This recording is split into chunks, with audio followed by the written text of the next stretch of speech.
Hi, my name is Matt Fuquay, and I'm a technology integrator with Chesterfield County Public Schools. As an integrator, I provide support to a middle school and a high school. I am also responsible for developing and delivering professional development to teachers throughout the county. I am passionate about the positive potential Google Apps for Education has for teaching and learning.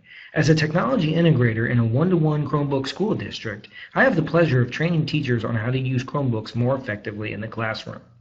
Whether it is a countywide PD event like Camp Chromebook, school-based training, or individual coaching, my priority as a trainer is to make my sessions relevant and engaging.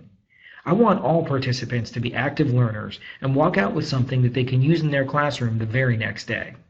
I am also engaged in the broader education community, presenting at and attending both regional and national conferences. In order to meet the needs of teachers anytime, anywhere, I also believe in the importance of web-based instructional resources, such as the tutorial you are about to see.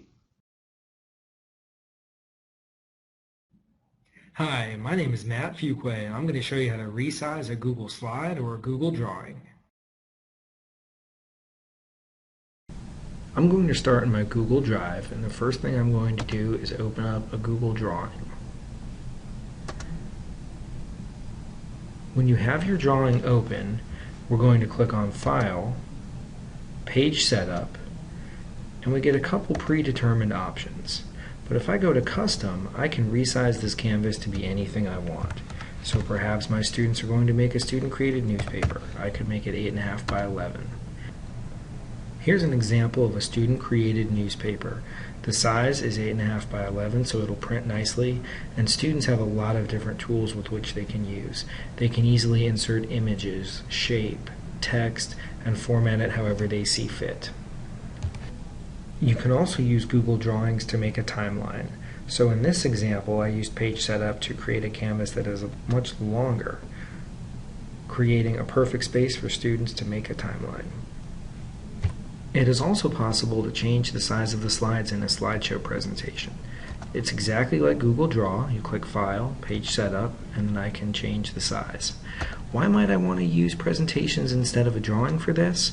Some people find the editing features preferable in a presentation over Google Draw, or perhaps I want to print something 8.5 by 11 and I want it to be front and back. I can resize a slide, and now I have 2 pages in a row, and I can print it easily. Here's an example of changing the size of the slides in a Google presentation.